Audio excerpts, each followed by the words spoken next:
Hello. Check one. Hey guys. Hey everyone. Thanks for tuning in here at the airport. Um, Gotta make it quick tonight. I got a flight to catch. I'm sorry you're doing sick. Feeling sick. Wishing you well.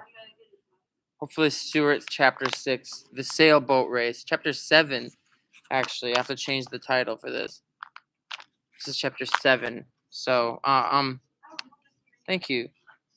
It is pretty good. All right, let's jump in. We gotta make it quick. All right. Chapter 7, the sailboat race. Wait, where did we left off?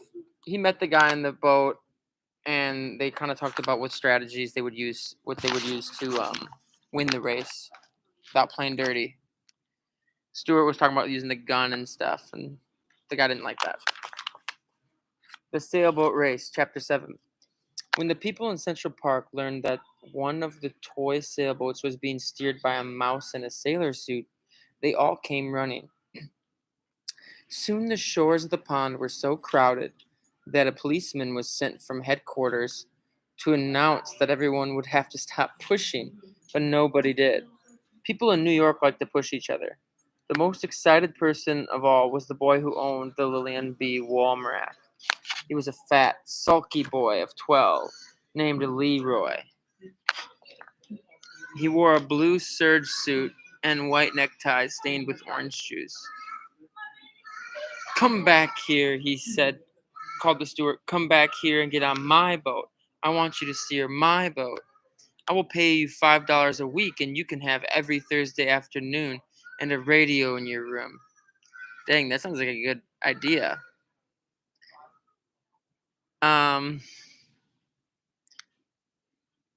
Thank you for your kind offer, replied Stuart, but I'm happy aboard the Wasp, happier than I have ever been before in all my life. And with that, he spun the wheel over smartly and headed his schooner down towards the starting line, where Leroy was turning his boat around by poking it with a long stick, ready for the start of the race. It's a nice long picture there. It's like got people running towards the boat race because there's a big crowd. "I'll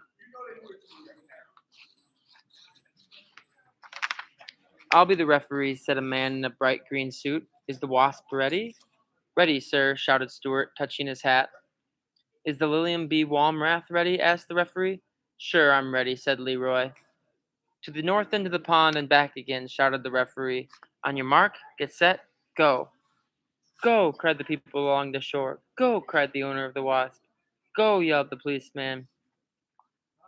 And away went the two boats for the north end of the pond, while the seagulls wheeled and cried overhead, and the taxicabs tooted and honked from 72nd Street, and the west wind, which had come halfway across America to get to Central Park, sang and whistled in the rigging and blew spray across the decks, stinging Stuart's cheeks with tiny fragments of flying peanut shell tossed up from the foamy deep.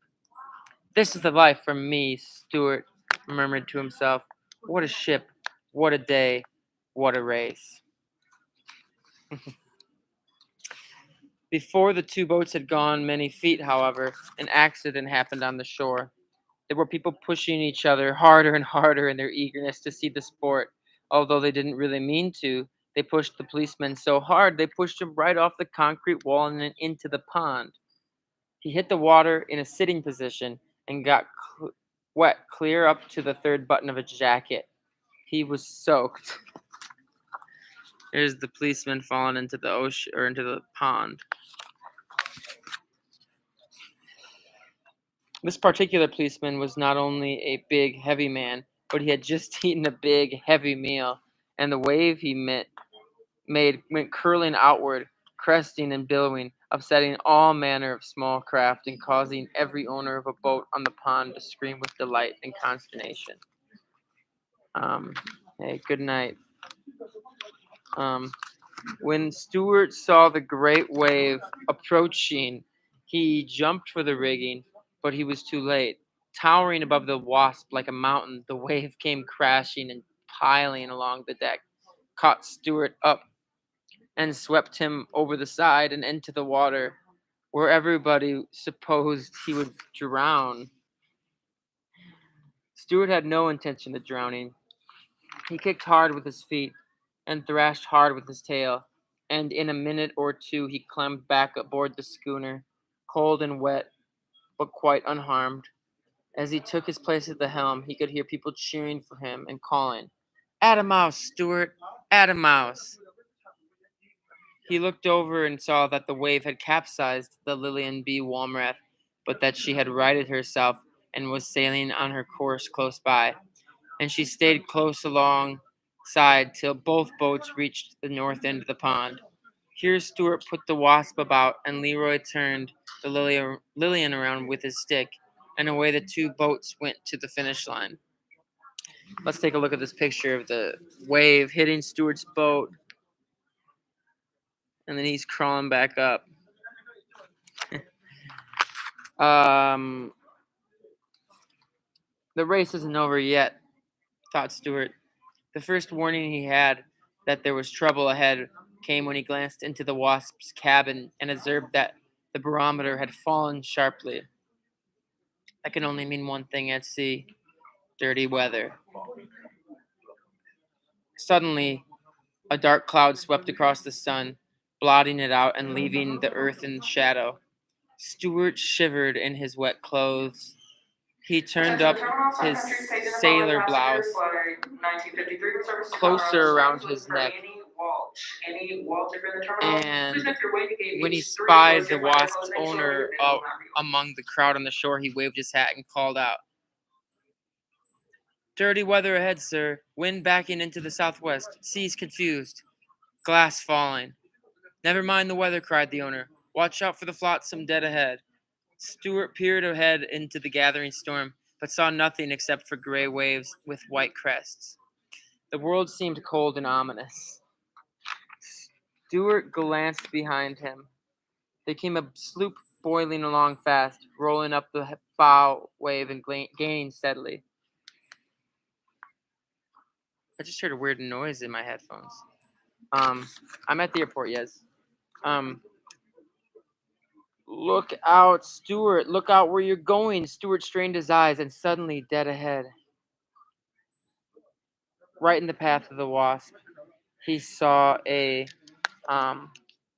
enormous paper bag looming up on the surface of the pond. The bag was empty and riding high, its open end gaping wide like the mouth of a cave. Stuart spun the wheel over, but it was too late. The Wasp drove her bowsprit straight into the bag with a fearful whoosh. The schooner slowed down and came up into the wind with all sails flapping. Just at this moment, Stuart heard a splintering crash and saw the bow of the Lilium plow through his rigging, and felt the whole ship tremble from stem to stern with the force of the collision. "A collision!" shouted the crowd on shore. In a jiffy, the two boats were in a terrible tangle. Little boys on shore screamed and danced up and down. Meanwhile, the paper bag sprang a leak and began to fill. Let's look at this. That's the Stuart's the Wasp crashing into the paper bag there.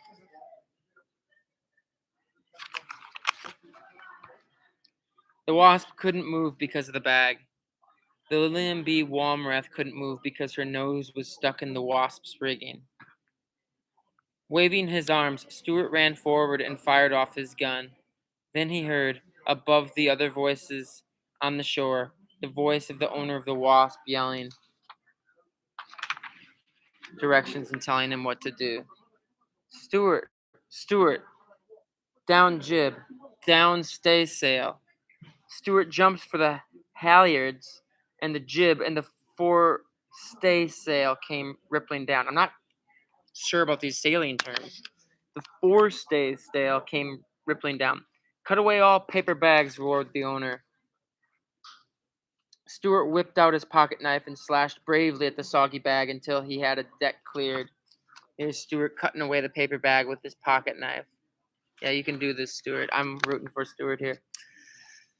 "Now back your foresail and give her a full," screamed the owner of the Wasp. Stuart grabbed the foresail boom and pulled with all his might. Slowly the schooner paid off and began to gather headway. And as she heeled over to the breeze, she rolled her rail out from under the Lillian's nose, shook herself free, and stood away to the south hard. A loud cheer went up from the bank. Stuart sprang to his wheel and answered it. Then he looked back, and to his great joy he perceived that the Lillian had gone off in a wild direction and was yawning all over the pond. Straight and true sailed the Wasp, and with Stuart at the helm. After she had crossed the finish line, Stuart brought her alongside the wall, and was taken ashore and highly praised for his fine seamanship and daring. There's a picture here.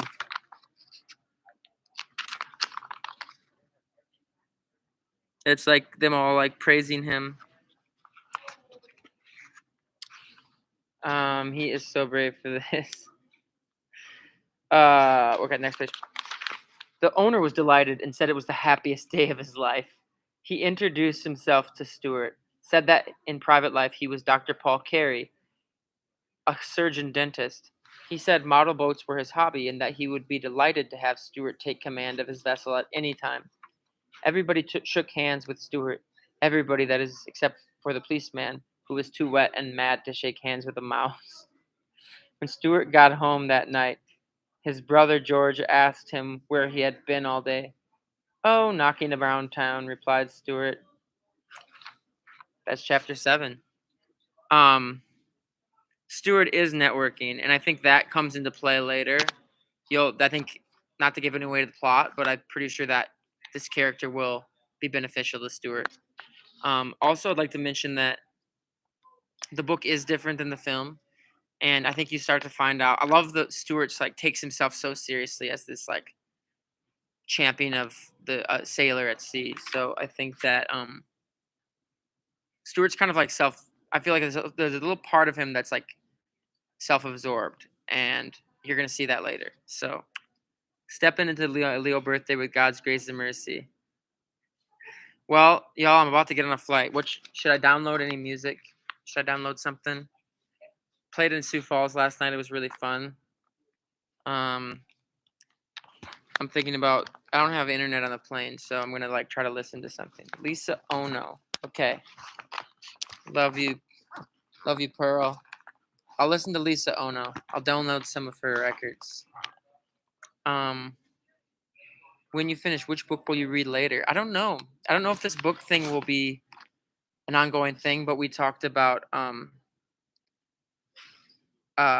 maybe when we're on tour doing like some kind of a breakfast thing with the whole band where we could like go live and talk about the day, I guess, or what our shows are like. That's what Celeste wanted to do. All right, I'll listen to Smash by Varsity as well. But anyway, love y'all. Thanks for tuning in. We will catch you soon. I'll try to do another reading tomorrow. So maybe in the morning. Actually, could be in the afternoon tomorrow. Or we'll see. All right. Love y'all. Bye-bye.